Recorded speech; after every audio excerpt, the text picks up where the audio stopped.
All right. Welcome to the Thundercloud. We are getting rid of the 2 minute warning, so we will be commencing right away for the foreseeable future. Before I dig into things too much, just going to get something set up on my phone here so I can read the comments that are going to pour in real soon. And then we're going to get right to why the fuck is that picture fucking showing? I changed the fucking picture of this stream. Motherfucker, I need to change the fucking picture of the stream. Give me 1 second. Can I edit while I'm in here? I don't think I can. Sage, remind me after the stream to fucking change the picture that I have on here. I meant to put a picture of Alex Bregman, but I unfortunately fucked that up, and like Sage is saying right now, I fucking blew it. I fucking blew it. Do you know who else fucking blew it tonight? Josh Jacobs, Romeo Dobbs, and I'm not going to throw the Packers under the bus because the Packers played a great game. They did not lose that game, in my opinion. They won that game. If it was not for two fucking plays on the game. So the one play I'm going to talk about, Josh Jacobs, 2 yard line on a first down run. Can't fumble. Can't fumble it there. Just can't happen. And then an onside kick, so there's like a 12% chance, or no, it's an 8% chance of it actually going through. They had what, a 10-point lead with 5 minutes left to go. Very reminiscent of what, the 2015 Seattle Seahawks game, except for the fact that, back then we were down by 16 points and there was less time on the board. They converted to two 2-point conversions plus an onside kick, and we didn't go to the Super Bowl to face the New England Patriots that year because of it. Because Brandon Boschick fucked up when Jordy Nelson was the one that was supposed to receive the ball. Now, if you told me that we were going to have the ball kicked to Romeo Dobbs, I would tell you Romeo Dobbs has some of the surest hands on our fucking team. I really don't know what this means for the playoff chances. It's not necessarily looking good. Jordan Love did depart the game with a concussion. We'll see if he's back next week against the Ravens.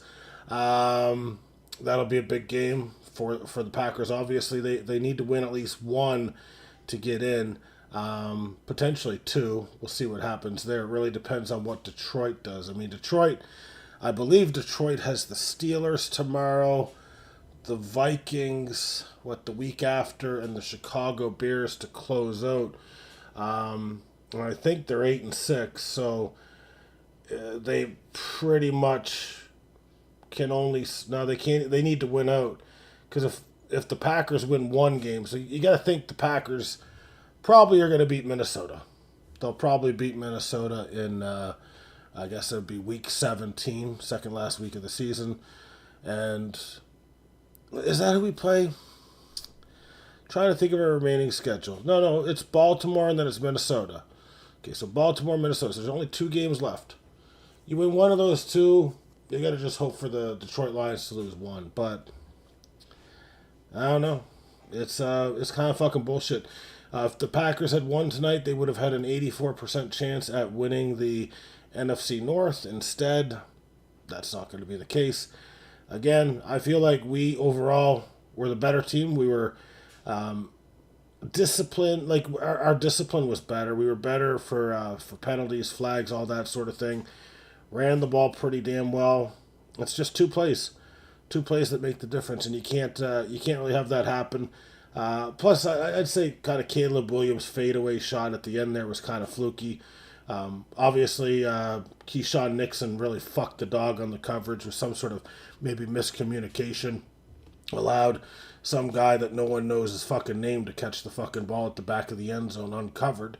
But yeah, let's get right into the goddamn fucking stats. I will say, Jordan Love, there's not really enough for how he played tonight. He was 8 for 13, 77 yards. I will say, not near as mobile as Malik Willis. Malik Willis was slick tonight. He passed the ball well, 9 for 11, 121 yards and a touchdown. He's going to draw some interest in free agency. I don't know as a starter, but definitely as a very high-paid backup. He won't be on the Packers next year. He turned, I think, 1 or 2 plays that looked like sure sacks into first downs. So he looked very good. He had 44 rushing yards on 10 carries. Emmanuel Wilson continues to look like the better back between him and Josh Jacobs, at least lately. 82 yards on 14 carries. Now, I'm not sure Josh Jacobs is banged up. He's definitely banged up. Only averaged 3 yards per carry for 36 yards tonight. Romeo Doubs, I mean, big night up until the fucking onside kick. 5 receptions, 84 yards with a touchdown. And, you know, I like seeing Luke Musgrave get a catch there. 3 receptions for 38 yards. The rest of our receivers, I mean, the ball was just spread around. No one had really big games outside of those two, except maybe Jaden Reed, 35 yards. That's not really a big game, though. Willis played good, actually. Willis had 142.8 rating. He played a lot better than Caleb Williams, who comes away with the win. 2 touchdowns for Caleb Williams. One of them comes in overtime. Good for him. He was not very good tonight, 19 for 34. A game that really should not have gone the Bears' way, but it is what it is. We move off of it, and we move to the Eagles, doing exactly what I said they would do, beating the ever-loved shit out of the Washington Commanders, 29-18. Saquon Barkley was on fire, which is something he hasn't done most of the year. 132 yards on 21 totes with a touchdown. That's a 6.3 average for those of you who can't do quick math like myself. Jalen Hurts had a good game, but who gives a fuck? You're playing Washington. Who gives a fuck? You're playing Washington. You had 2 touchdowns, only a 6.2, per throw for his average. It's pretty efficient though at 22 out of 30 passing. Not going to go over any of the stats for Washington because I don't care. I'll give a shout out to A.J. Brown, who had 9 receptions for 95 yards. And that's where we're going to close football. For now. We're gonna kind of come over to baseball for a bit because I forgot to get my Bet 365 up to do tomorrow's picks. We're just going to go over 2 items for baseball. Those items being that the Toronto Blue Jays have been in touch with Alex Bregman, which is why I've asked Sage to remind me to put up a goddamn picture of Alex Bregman so we can get these goddamn Jays fans coming, chiming in, that sort of thing. Alex Bregman is a very intriguing guy. I really wanted him last year. And when I wanted him last year, I mean, I didn't give a fuck. I said give him a 6-year or a 7-year deal. Now, he ended up signing a 3-year deal with Boston with an opt-out after year 1. And I think they really front-loaded it. So they paid him like $40 million up front. So he made a bunch of money. Comes back to free agency. He's going to try it again. There are, from what we're seeing here, Red Sox, Diamondbacks, Cubs are interested. Doesn't seem like the Tigers are heavily involved. I'm sure there's other teams as well. It seems like the Blue Jays are going to sign at least one, most likely just one, of Kyle Tucker, Bo Bichette, Cody Bellinger, and Alex Bregman. I feel like Bellinger is the odd man out. I know we have had interest in him before, but we had interest in him before he had really kind of restored himself, and I still don't trust him a bit. Now, what I trust about Kyle Tucker and Cody Bellinger is the fact that they basically strike out the same amount of times as they walk. Now, that's not necessarily true, but it's pretty damn close. Like for Alex Bregman's career, he's never struck out over 100 times. And he's got 716 strikeouts as a hitter. For walks, he's got 627. That's for his career. So, I mean, it's pretty close for the strikeout to walk ratio there. And he has had a couple years where he has had more walks than strikeouts. Now, he has won a Gold Glove, so if he's won a Gold Glove, I'm hoping that means he's got pretty good D. Where would he fit in on this team? I would have to say most likely he would fit in very good at third base. That's where I think he would fit in. Then you'd have Andres Jimenez at shortstop. You would have Ernie Clement at second. And obviously Vlad and Kirk, play in their respective positions. So defensively, he would add a lot. I think, where he is 32 years old, you wonder how much is going to be in the tank in terms of, he's still 31, turning 32 in another couple of months there. But you just wonder how much is going to be in the tank for his bat. Now, did his bat see a decline last year? No. Went up to, he had an 821 OPS last year, has an 846 OPS in his career. So his OPS actually increased last year. Now he was hitting in Boston, so that's going to help you a little bit there. But I don't really see the bat coming to a decline that soon. Now, I'm not willing to give him a 10-year deal, I'll tell you that much. I'm certainly not willing to give him a 6 or a 7-year deal. So for me, I feel more comfortable going maybe 4 years for Bregman if we were to sign him. Could he be looking for 5? 5 would probably be, the ceiling for how far the contract could go lengthwise, in my opinion. But hey, that's for the Blue Jays to determine. At the end of the day, I don't give a shit how much they spend, or how long they spend it for, or how much they pay up front, or how much they defer, because it's not my fucking money. And let's face it, Rogers has a ton of money. So, big rumor for the Jays. It actually makes a lot of sense. So to me, I'm going to say the Jays will not sign Cody Bellinger. I will say one of Kyle Tucker, Bo Bichette, Cody Bellinger will be signed. I do think Kyle Tucker, Kyle Tucker, Bo Bichette, and Alex Bregman, one of those three will be signed. And I would say Kyle Tucker and Bregman fit what the Jays are looking to do, probably more than Bo, because Bo, even if you move him to second base, is not going to be a great defensive guy. So you do get more defense. But hey, why don't we just reunite Kyle Tucker and Bregman, from the Houston days? Just bring them both in and call it a fucking field day. Now, there is this is a small rumor, doesn't mean anything whatsoever. There's been kind of no traction on the Japanese power bat, who is huge, and I do mean huge. For exit velocities under 26 years old, this guy would be number one if he was in the major leagues of anyone for average exit velocity. I think he's 95.8, something crazy like that. 95.8, 96.8, somewhere in that range. Probably 95.8, somewhere around 96. So this Munetaka Murakami, he only has until Monday to be signed. So apparently the White Sox are interested.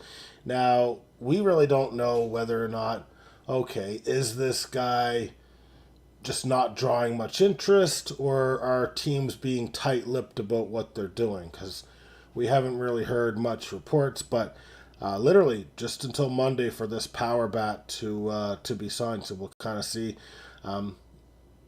Another team you potentially could look at is, I guess, the Pirates, Marlins, and Angels. But at the end of the day, this is just Roto World connecting dots. They have no idea because there's been no reports at all. So we'll see what happens.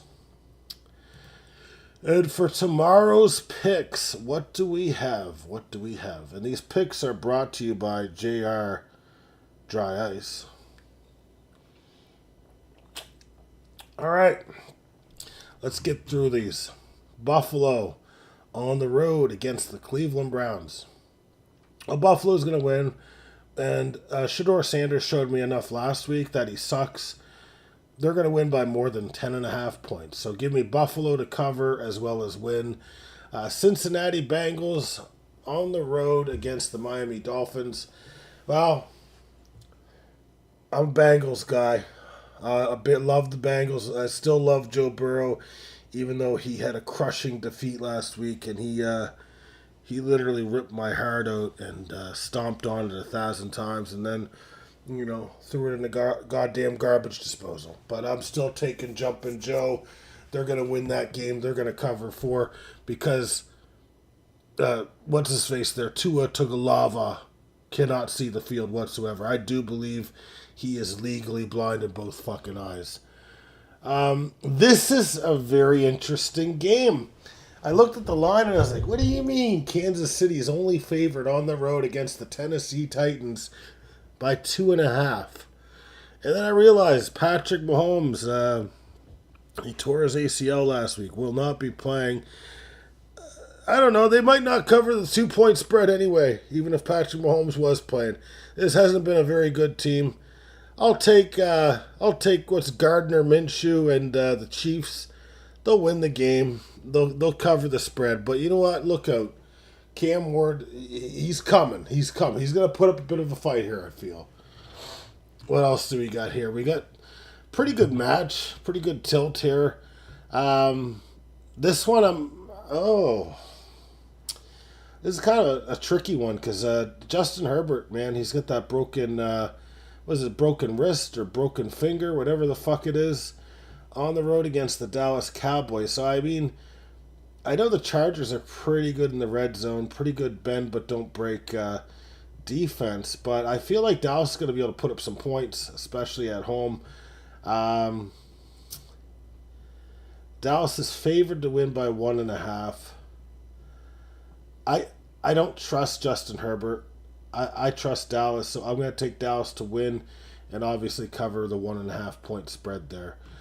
Vikings on the road against the Giants. Now, Vikings have been playing pretty good ball lately, so I'm going to take them to cover and I'm going to take them to win.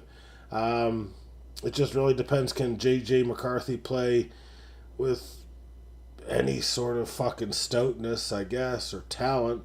And, I mean, he played pretty good last week, even though he's a fucking dweeb. And, yeah, we'll see what happens there. Now, we got probably our worst game of the week next on the docket here. You've got the Jets on the road against the New Orleans Saints. Saints favored to win by 6.5 at home. The Jets, I think they're still rocking and rolling with Tyrod Taylor. I'll take the Saints to win. I'll take the Jets to keep it within 7. I think they could keep it within 7. And, you know, kind of a funny battle we have coming up, but it is actually a battle for a playoff position. You got the Tampa Bay Buccaneers on the road against the Carolina Panthers. They're favored, them being the Tampa Bay Buccaneers, favored to win by 3. I don't know. I'm taking Carolina to win the fucking game because Tampa Bay's just been a fucking huge disappointment to me. They've probably been the biggest disappointment for me this season. Because I'm not really surprised that the Kansas City Chiefs fell off a cliff, to be honest with you. I believe if you guys go back and rewind time, I believe Sage and I literally called for the end of the dynasty last year after the Super Bowl game. I believe we both kind of called that. So I'm more surprised by what Tampa's done this year than the Kansas City Chiefs. So I'm taking Carolina. Might not happen, but I don't know. Bryce Young, he could have a game. And I do have a comment that I need to attend to, and I quote, "You're damn right we did," from the Platinum Wrench. So thank you, Sage, for confirming what I just reported and fact-checking me. But yeah, we definitely called that one. Falcons on the road against the Cardinals. Who cares is my comment. I'll take Falcons to cover the 3-point spread. Carolina, Sage is right. Carolina does play teams well. They literally, they played well against Stafford. Obviously, they beat the Packers. Good team as well. So, like, they're not. I don't feel like they really embarrassed themselves. I think they had a bad game early in the season, but they're going to be in every game. I feel they're not a bad team. I feel like they're maybe an off season away. Maybe 2 from, potentially being a lot better than a lot of these other teams. Because, I feel like Tampa Bay could potentially regress, Baker Mayfield, maybe he isn't who we thought he was. Mike Evans is getting older. Chris Godwin is getting older. These guys are going to start falling off a cliff in terms of performance, at least for the wide receivers. That's just my opinion. What else do we got? We got Jacksonville on the road against Denver. I feel like Denver is a way more complete team than Jacksonville. I feel like Jacksonville, yeah, they can put it together and kind of be fluky a little bit on the offensive side of things. I know they signed that receiver, Jacoby Myers, to an extension. They do seem like they're a lot better on offense since picking him up, and good on them for re-signing him. I don't think they offer enough on defense. Denver is just filthy. They're going to be at home, so they're playing at altitude. The Jaguars will be, so that'll be a change for them. Just feel like Denver, they can run the ball. They've got options for receiving. They've got probably the best defense in football, if not, they're definitely top three. So I'm going to take Denver to win, and I think I'll take them to not cover the 3.5-point spread. Be a close game, but actually, I'm going to change my mind. No, I'll leave it. Don't want to change my mind. Shaker Mayfield needs to step up, is what Platinum Wrench says. I get he's heartbroken that Platinum Wrench benched his ass.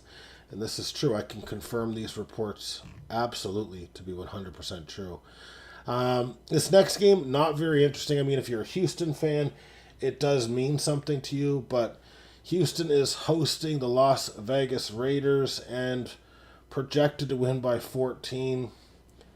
I don't know. When the line starts getting so crazy where it's like you're talking about beating a team by 14, I cannot even, give you a prediction one way or the other. I feel like Houston is obviously going to win the game. I mean, you look at the line, it's pretty decisive as to who's probably going to win the game.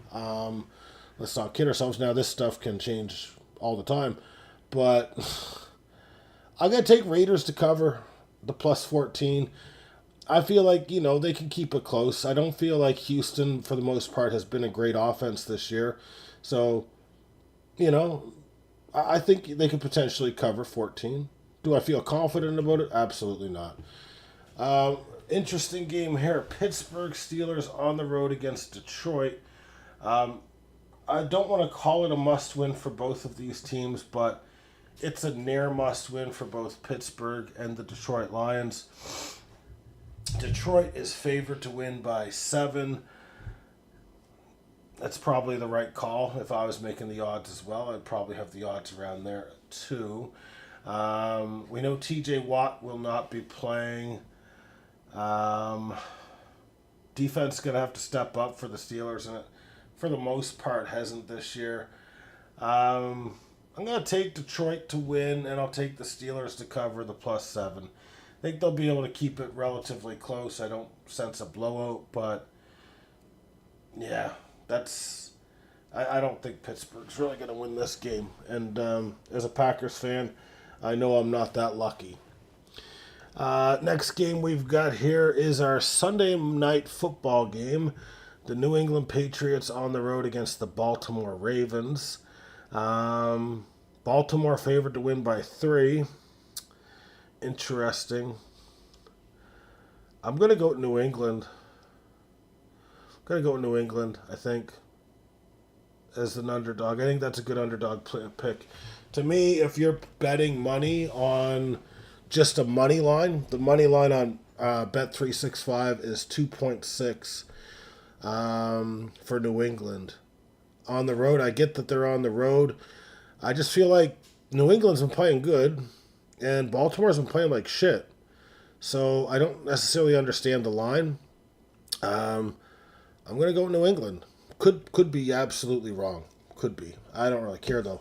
You got to look at what the teams are actually doing. And New England, they've been a better team overall than Baltimore. Next game, and this is our final game of the week. San Francisco 49ers on the road against the Colts. San Francisco favored to win by 6 or more.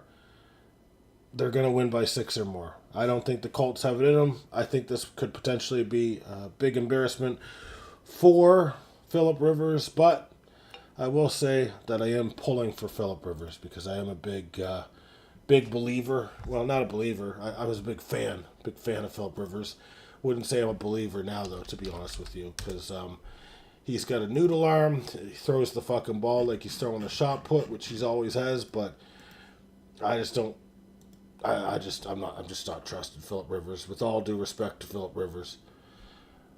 All right, well let's call it there. Let's shut things down. Tomorrow, I do not know what time our stream will be, but I believe at least Nathan and I will be doing 7 Days to Die, so I will be getting that downloaded here shortly. So check us out tomorrow. I gotta look at the games. I think 1 or 1:30 Eastern Standard Time would be more likely what time we would do it. So yeah, check out Indie Game Cloud tomorrow at 1:30 Eastern Standard Time. If the time is wrong, just check again in like 3 hours. How's that sound? All right, let's get the fuck out of here. We'll do it again tomorrow. Devastating, just devastating night. I am completely pissed, and we should have won that fucking game. I know it's sickening, Sage. It's very sickening that we lost. I hate streaming during football. That's one thing that I fucking hate, is streaming during football. So maybe I'll look at what games are good, which ones I want to watch, and then I'll make a decision based off that as to what time me and Nathan will stream. Alright, let's get the fuck out of here. I gotta change that picture before I send it to Twitter. Have a good night, guys, and see you tomorrow.